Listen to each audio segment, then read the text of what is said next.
बिल्कुल, और उत्तराखंड की सियासत में क्या चल रहा है उससे भी आपको रूबरू करवाएंगे। साथ ही साथ आपके सरोकार से जुड़ी हर एक खबर आपको तफसील से दिखाएंगे। तो चलिए शुरुआत करते हैं हमारे खास बुलेटिन गंगा सवेरा की।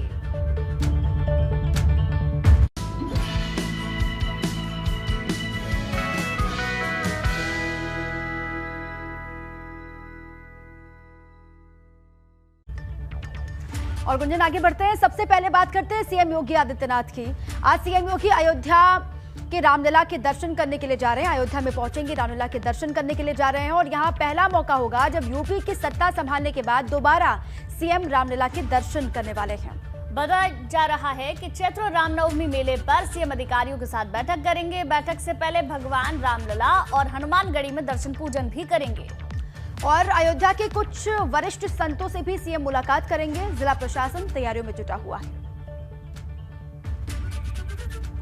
अब देखिए, वहां पर पहुंचने वाले सीएम योगी आदित्यनाथ, किस तरीके की तैयारियां होंगी सीएम के आगमन को लेकर, इसमें तमाम अधिकारी जुटे हुए हैं। और खबर यह है कि कुछ सीनियर जो संत वहां पर हैं, साधु संतों से भी वो मुलाकात करेंगे, चर्चा करेंगे। और देखिए, दूसरी मर्तबा सत्ता संभालने के बाद ये पहला दौरा है अयोध्या का मुख्यमंत्री योगी आदित्यनाथ का, और इसीलिए ही अपने आप में अहम हो जाता है कब वहां पर पहुंचेंगे, किस तरीके से उनके तमाम कार्यक्रम आगे बढ़ेंगे, हर एक जानकारी आपको हम देंगे। और वहां पर किस तरीके से तैयारियां हैं रामलला के दर्शन करने के लिए जब पहुंचेंगे, कि वो तस्वीरें अपने आप में बहुत अहम होंगी। वहां से भी तस्वीरें आपको दिखाएंगे। इसके बाद साधु संतों से वो कितने बजे मिलते हैं, उनसे मुलाकात होती है, कितने देर उनसे मुलाकात चलती है, चर्चा किन किन मसलों पर होती है, इस पर भी खबर निकल करके बाहर आएगी, वो भी आप तक पहुंचाएंगे। बहरहाल आज ये दौरा सीएम योगी आदित्यनाथ का दूसरी मर्तबा सीएम बनने के बाद अयोध्या का अपने आप में बहुत खास हो जाता है। गुंजन, बिल्कुल दीपा, अयोध्या का दौरा है योगी आदित्यनाथ का और चुनावों के बाद, सत्ता संभालने के बाद योगी आदित्यनाथ का ये दौरा बेहद अहम है। ये तो हमने कई बार सुना कि जो राम को लाए हैं हम उनको लाएंगे, और जनता ने चुन भी लिया। और उसके बाद यहां से एक मैसेज देने की कोशिश जरूर जनता के बीच की जाएगी। योगी आदित्यनाथ का आज अयोध्या का दौरा, अपने आप में ये दौरा बेहद महत्वपूर्ण है, क्योंकि राम मंदिर को लेकर जिस तरीके की चीजें योगी 1.0 में थी, और उसी के बाद उसको आगे बढ़ाने का काम 2.0 में किया जाएगा। राम से लोगों की आस्था जुड़ी हुई है। हर बार योगी आदित्यनाथ तीर्थ नगरियों में पहुंचते हैं, दर्शन पूजन करते हैं, और हर बार वहां से एक संदेश देने की कोशिश, एक मैसेज देने की कोशिश की जाती है।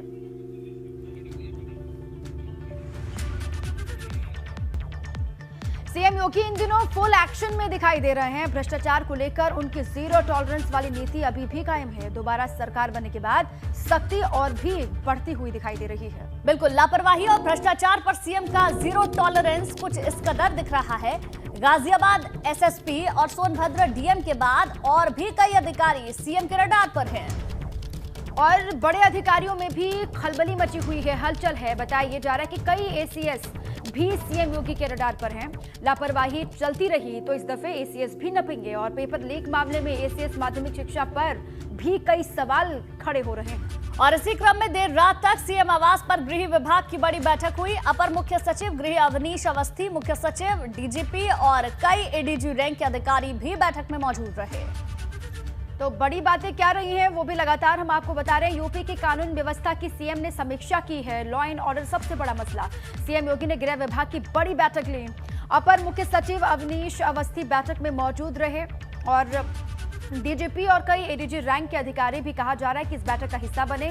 सीएम आवास पर ही देर रात तक मंथन चला कानून व्यवस्था को लेकर, और लॉ एंड ऑर्डर सबसे बड़ा मसला जिसके दम पर वापस सत्ता में आई है योगी सरकार।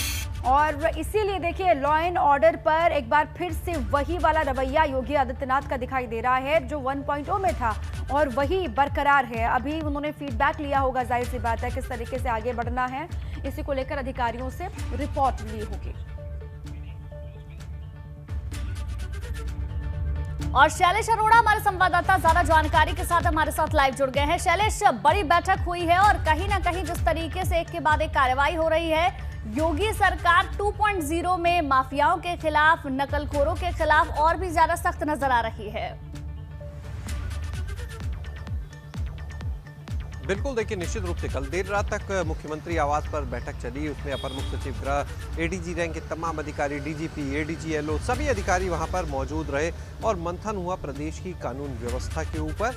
और इसी कड़ी में देखिए, अगर हम कल की बात करें तो जिस तरह से गाजियाबाद के एसएसपी को हटाया गया, जिस तरह से सोनभद्र के डीएम को हटाया गया, तो लगातार जो कार्रवाई का सिलसिला है वो जारी है और ये सिलसिला यहाँ थमने वाला नहीं है। अभी कई और लोग हैं जो रडार पर हैं, उसमें प्रशासनिक अधिकारी भी हैं, यानी ब्यूरोक्रेसी से जुड़े हुए लोग भी हैं, और अगर बात करें तो पुलिस महकमे से जुड़े लोग भी इसमें शामिल हैं, जिनके ऊपर बहुत जल्द गाज गिरना तय है। इनमें तमाम ऐसे लोग हैं जिनके खिलाफ शिकायतें आ रही थी, बीच में चुनाव आचार संहिता चल रही थी, इस वजह से जो कार्रवाई थी कह सकते हो कहीं ना कहीं रुकी हुई थी चीज़ों की। कई मामले ऐसे थे सोर्सेस की माने जिन पर जाँच चल रही थी जो लगभग पूरी होने को है। तो ऐसे में अब जो कार्रवाई का सिलसिला ये आगे चलेगा और कई और लोगों पर अभी गाज गिरना बाकी है।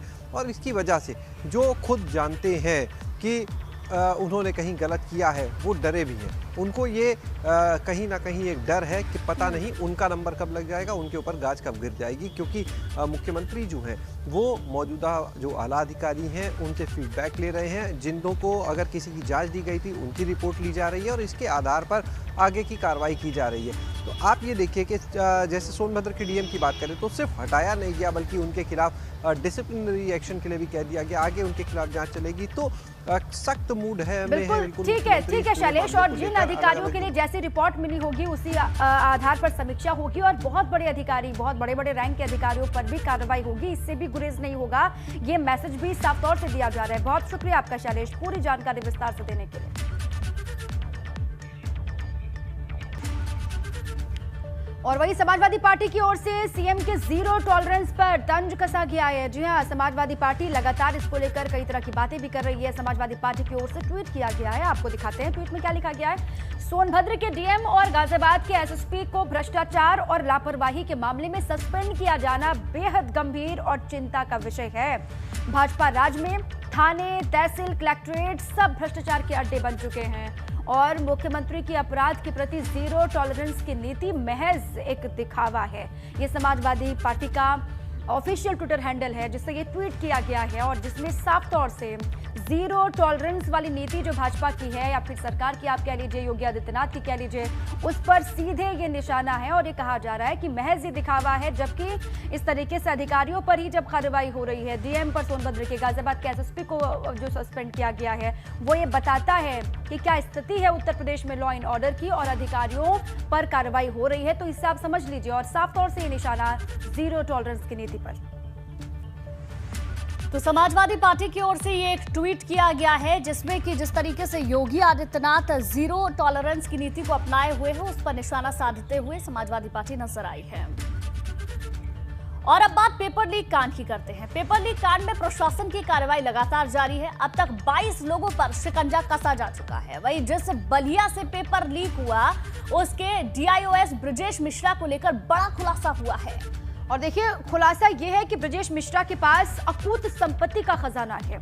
आरोप यह भी है कि उसने ये संपत्ति अपने पद का दुरुपयोग करके बनाई है, क्योंकि ये पहली दफा नहीं है जब ब्रजेश मिश्रा का नाम सामने आया हो और पहले भी कई मामले ऐसे आ चुके हैं जिनमें उनका नाम लिया जा चुका है।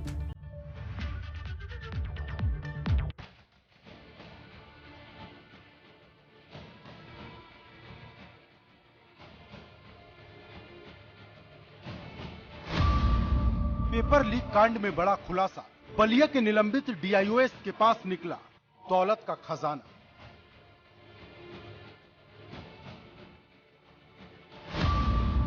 Back to back paper leak, mastermind ने किया था सिस्टम को वीक। यूपी बोर्ड का पेपर लीक होने के बाद प्रशासन की धरपकड़ लगातार जारी है। अब तक 1.5 दर्जन से ज्यादा लोगों पर शिकंजा कसा जा चुका है। इसमें सबसे बड़ा नाम बलिया के निलंबित डीआईओएस ब्रजेश मिश्रा का है, जिसके पास अकूत संपत्ति का खुलासा हुआ है। यूपी बोर्ड के पेपर लीक मामले में बलिया के डीआईओएस ब्रजेश मिश्रा पर भी जांच का शिकंजा कसा है। ब्रजेश मिश्रा का विवादों से पुराना नाता रहा है, उन पर भ्रष्टाचार में लिप्त होने और काली कमाई करने के भी गंभीर आरोप लगे हैं। दावा यह किया जाता है कि ब्रजेश मिश्रा जिस भी जिले में पोस्टेड रहते हैं वहां एक आलीशान मकान बनाकर रखते हैं। प्रयागराज में भी वो कई सालों तक बीएसए के पद पर कार्यरत थे। यहाँ सबसे पॉश इलाके सिविल लाइंस में भी उन्होंने एक आलीशान मकान बना रखा है। दावा किया जा रहा है कि ब्रिजेश मिश्रा ने अपने पद का दुरुपयोग करते हुए जमकर काली कमाई की। ब्रिजेश मिश्रा ने जिस भी शहर में नौकरी की वहाँ कुछ न कुछ संपत्ति जरूर बनाई, क्योंकि जानकारी के मुताबिक बलिया के निलंबित DIOS के पास, प्रयागराज के सिविल लाइन्स हनुमान मंदिर के पास करोड़ों की कोठी है। झूसी में कई एकड़ का फार्म हाउस है। इसमें गिर जैसी प्रजाति की 300 गायें हैं। बिहार में आलीशान मॉल भी है।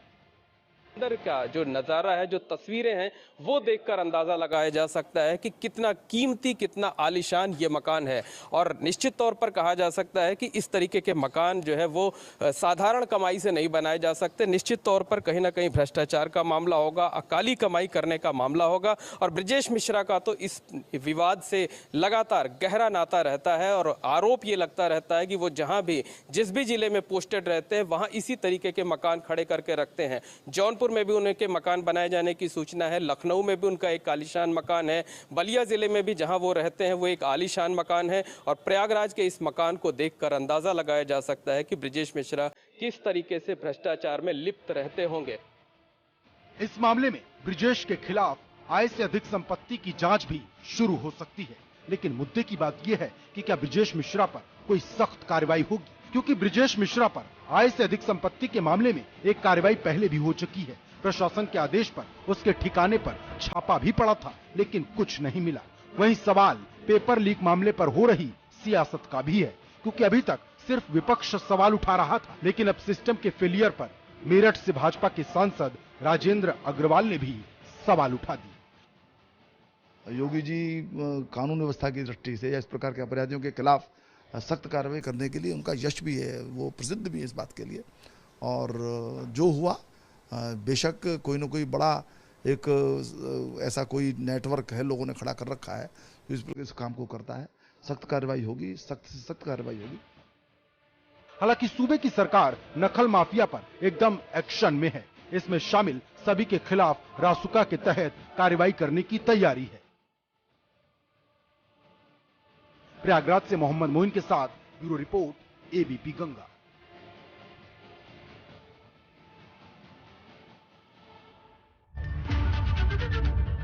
चलिए आगे बढ़ते हैं। विधानसभा चुनाव में इतिहास रचने के बाद अब भाजपा का मिशन 36 शुरू हो गया है।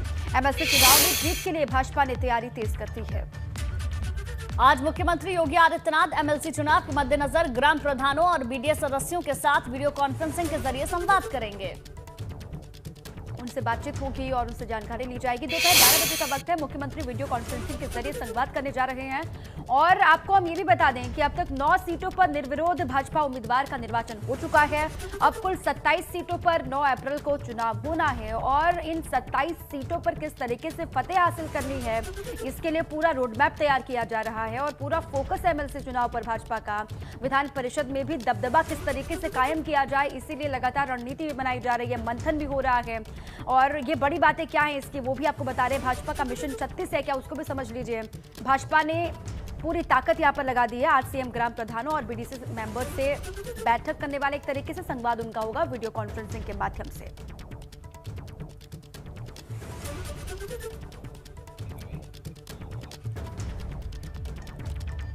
चलिए आगे बढ़ते हैं। लखनऊ से बड़ी खबर, जहां चुनाव परिणाम आने के 20 दिन बाद मायावती का एक और बड़ा फैसला।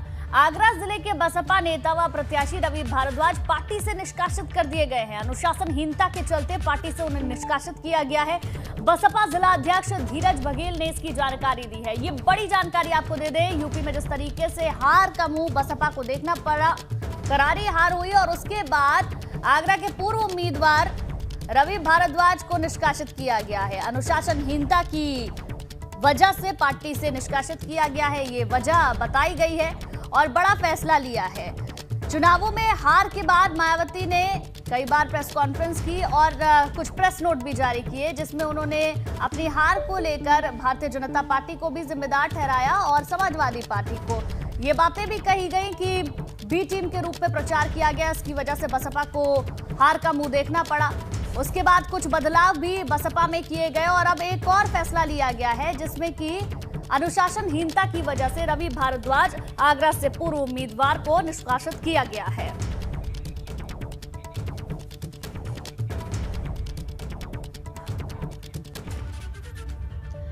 आगे बढ़ते हैं। बड़ी खबर है गोरखपुर के चौरी चौरा बवाल मामले से जुड़ी। बड़ी खबर आपको बता दें कि गोरखपुर पुलिस ने उपद्रवियों के फोटो जारी किए हैं। उपद्रवियों की पहचान बताने पर मिलेगा इनाम और पहचान बताने वाले का नाम गुप्त रखा जाएगा। 25 मार्च को जाम लगाकर बवाल किया था, वो तस्वीरें आपको याद होंगी किस तरीके से वहां पर तोड़फोड़ की गई, आगजनी हुई, पथराव हुआ और इस पूरे बवाल को लेकर अब फोटो जारी किए गए हैं। इनाम भी घोषित किया गया, लेकिन जो जानकारी देगा उसकी पहचान को गुप्त रखा जाएगा। बिल्कुल, अब ये देखने वाली बात होगी कि इस पूरे मामले को लेकर क्या कार्रवाई की जाती है। जो तस्वीर आप देख रहे हैं 25 तारीख की ये तस्वीर है, किस तरीके से हिंसा हुई वहां पर, उसकी ये तस्वीर, आगजनी की गई। चौरी चौरा मामले में पुलिस ने उपद्रवियों के फोटो भी अब जारी किए हैं। उपद्रवियों की पहचान बताने पर इनाम भी दिया जाएगा। अभी जो तस्वीर आप देख रहे हैं इसमें पहचान करने पर जिन लोगों ने उपद्रव किया था उनको अब इनाम भी दिया जाएगा। तो ये बड़ी जानकारी आपको दे दें, गोरखपुर के चौरी चौरा बवाल मामले से जुड़ी ये बड़ी खबर मिल रही है। गोरखपुर पुलिस की ओर से उपद्रवियों की एक तस्वीर, एक फोटो जारी की गई है, जो आप इस वक्त अपनी टेलीविजन स्क्रीन पर देख सकते हैं। उपद्रवियों की पहचान जो व्यक्ति बताएगा उसको इनाम दिया जाएगा, पहचान बताने वाले को गुप्त भी रखा जाएगा। 25 मार्च को जिस तरीके से जमकर बवाल हुआ, पुलिस लगातार एक्शन मोड में नजर आ रही है और अब एक ये तस्वीर जारी की गई है जिसमें कि जो उपद्रवियों को पहचानेगा, पहचान को भी गुप्त रखा जाएगा और उसे इनाम से भी नवाजा जाएगा।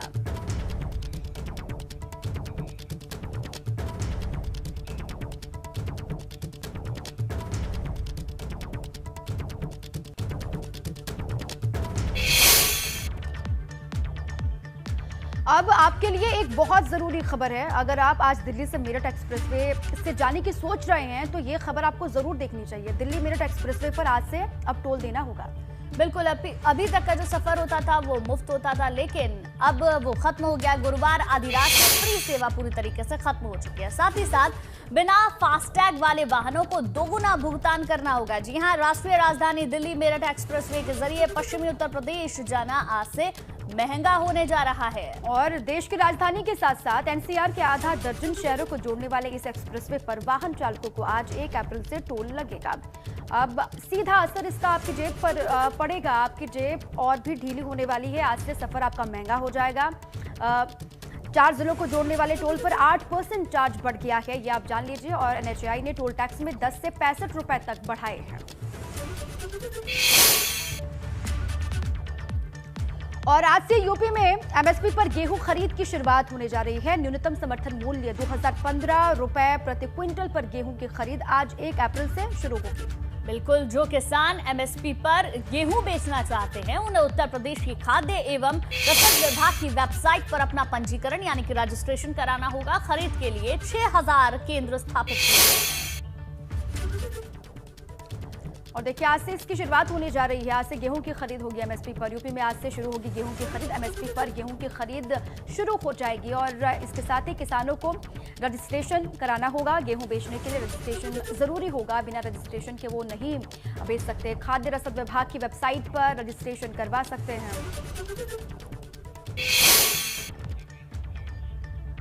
और इसी बीच बड़ी खबर आ रही है कानपुर से। सूत्रों के हवाले से जानकारी, जलकल महाप्रबंधक के बेना झाबर स्थित आवास पर सीबीआई का छापा पड़ा है। लखनऊ के नंबर की गाड़ी से टीम पहुंची। स्थानीय पुलिस और अधिकारी मौके पर मौजूद हैं। सूत्रों के अनुसार सीबीआई की टीम जेएम आवास पर छानबीन करने में लगातार जुटी हुई है। लगभग 30 करोड़ के घोटाले में छापेमारी की आशंका जताई जा रही है। तो सूत्रों के हवाले से बड़ी जानकारी आपको दे दें। 30 करोड़ के घोटाले का पूरा मामला, जिसमें सीबीआई ने बड़ा छापा यूपी के कानपुर में मारा है।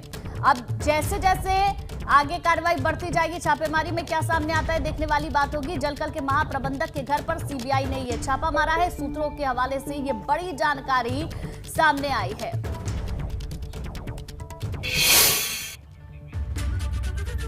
अब देखिए, परीक्षाओं का वक्त नजदीक आ गया है और इसी क्रम में आज प्रधानमंत्री मोदी छात्रों से परीक्षा पर चर्चा करेंगे। पीएम मोदी परीक्षा पे चर्चा कार्यक्रम के तहत बोर्ड परीक्षा के छात्र छात्राओं को सफलता के टिप्स देंगे। बिल्कुल, यूपी उत्तराखंड के कई बच्चे इस कार्यक्रम में भाग लेंगे। प्रधानमंत्री नरेंद्र मोदी के परीक्षा पर चर्चा का ये 5वां संस्करण होगा। नई दिल्ली के तालकटोरा स्टेडियम में प्रधानमंत्री आज सुबह 11 बजे छात्र छात्राओं के साथ परीक्षा पर चर्चा करने वाले हैं। और लखनऊ में सीएम योगी आदित्यनाथ सुबह 11 बजे सैनिक स्कूल जाकर के छात्र छात्राओं के साथ ये कार्यक्रम देखेंगे, सुनेंगे। पीएम करने वाले हैं समीक्षा। आप देखते हैं कि वो पिछले कई वक्त से लगातार जब भी परीक्षाओं का वक्त आता है उससे पहले जीत का मंत्र देते हैं, सफलता के टिप्स देते हैं बच्चों को। और आज इसका 5वां संस्करण है परीक्षा पे चर्चा का, और इसीलिए आज भी ये सुनना प्रधानमंत्री मोदी को दिलचस्प होगा। बहुत अहम होगा कि किन किन बातों का जिक्र करते हैं, किस तरीके से छात्र छात्राओं का हौसला बढ़ाते हैं, क्योंकि परीक्षा का वक्त है और ऐसे में पीएम के द्वारा दिए गए टिप्स अपने आप में बच्चों के लिए बहुत कारगर साबित होंगे।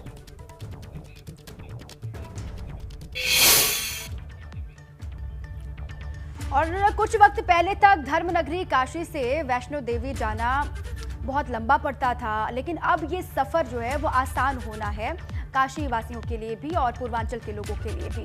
वैष्णो देवी की यात्रा के लिए जाना अब बेहद आसान है, पहले नहीं था। जहां पर ट्रेन में कई घंटों का वक्त लगता था, तो वहीं डायरेक्ट फ्लाइट ना होने से भी काफी वक्त जाया हुआ करता था। लेकिन अब वाराणसी से वैष्णो धाम के लिए उड़ान की शुरुआत हो चुकी है, जो पूर्वांचल के लिए, उन लोगों के लिए किसी तोहफे से कम नहीं है जो वैष्णो देवी के दर्शन के लिए जाना चाहते थे।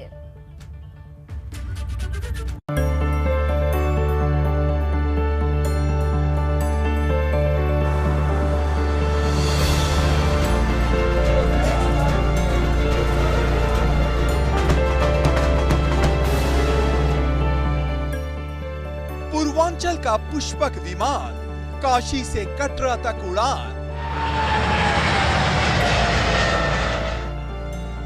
वैष्णो देवी के दर्शन हुए आसान, 25 घंटे की दूरी 2 घंटे में होगी पूरी। चलो बुलावा आया है, चलो बुलावा आया है, माता ने बुलाया है। बाबा भोलेनाथ की नगरी काशी से कटरा की पहली उड़ान के साथ ही पूर्वांचल के उन तमाम भक्तों का सपना पूरा हो गया है जो लंबे समय से वाराणसी से कटरा की फ्लाइट का इंतजार कर रहे थे। उनका इंतजार खत्म हो गया है, क्योंकि पहले जहां काशी से कटरा जाने के लिए 25 घंटे लगते थे, अब वो दूरी 2 घंटे में पूरी हो जाएगी। सरकार ने पूर्वांचल के लोगों को बड़ी सौगात दी है। वाराणसी से जम्मू के लिए विमान सेवा, सीधी विमान सेवा की शुरुआत हुई। वाराणसी से विमान ने गुरुवार को उड़ान भरी और इस उड़ान के बाद अब लोगों में उत्साह देखने को मिला। वाराणसी से जम्मू के कटरा के लिए पहली उड़ान ने गुरुवार शाम 4:05 पर भरी। इस दौरान यात्रियों में खासा उत्साह देखने को मिला। जो ये यात्रा शुरू हो रही है वाराणसी से जम्मू के लिए विमान यात्रा, कितनी जरूरी और इस पे आम यात्रियों का क्या कहना है? एक्चुअली ये बहुत अच्छा सर्विस है। एक्चुअली हम लोग नॉर्मली ऑल ओवर इंडिया हम लोग दर्शन के लिए जा रहे हैं। मान लीजिए अभी दर्शन ये वैष्णो देवी जाने के लिए इधर से डायरेक्ट वैष्णो देवी ईजी है। जम्मू के लिए और उसके लिए जो भी हो रहा है बहुत अच्छा लगा, क्योंकि टूरिस्ट बढ़ेंगे, यहाँ का धंधा भी बढ़ेगा, यहाँ कारोबार अच्छा होगा और हम लोगों का रोजगार भी बढ़ेगा। उससे डायरेक्ट फ्लाइट आएगा तो डायरेक्ट हम लोगों को भाड़ा से भी संपर्क होगा और उससे बनारस का व्यवसाय भी बढ़ेगा, हम लोगों को गाड़ी वाले का भी व्यवसाय बढ़ेगा। काशी से कटरा तक की ये उड़ान न सिर्फ धार्मिक पर्यटन को बढ़ावा देगी, बल्कि रोजगार में भी इसकी वजह से इजाफा होगा। वहीं कई लोगों के लिए वरदान साबित होने वाली है, खासतौर से उन लोगों के लिए जो कि पूर्वांचल में रहते हैं और चाहते थे कि कम वक्त में वैष्णो माता के दरबार के दर्शन का सपना पूरा हो सके। काशी से जम्मू के लिए शुरू हुई इस विमान सेवा के मायने खास हैं। पहले विमान यात्रियों को कटरा तक पहुंचने के लिए वाया दिल्ली फ्लाइट का इस्तेमाल करना होता था। अब मात्र 1.5 घंटे में कटरा तक का सफर तय होगा और इससे जो मायने हैं वो साफ है कि आने वाले दिनों में पर्यटन के लिहाज से जाने वाले यात्रियों के लिए ये सेवा कहीं न कहीं लाभदायी है।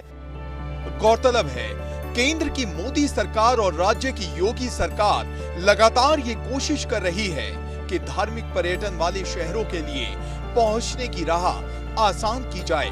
इसी के तहत जहां कुछ दिन पहले कुशीनगर से वाराणसी की डायरेक्ट फ्लाइट शुरू की गई थी और अब वाराणसी से कटरा की डायरेक्ट फ्लाइट शुरू कर भक्तों के सपनों में पंख लगा दिए गए हैं। एबीपी गंगा के लिए वाराणसी से नीतीश कुमार पांडे की रिपोर्ट।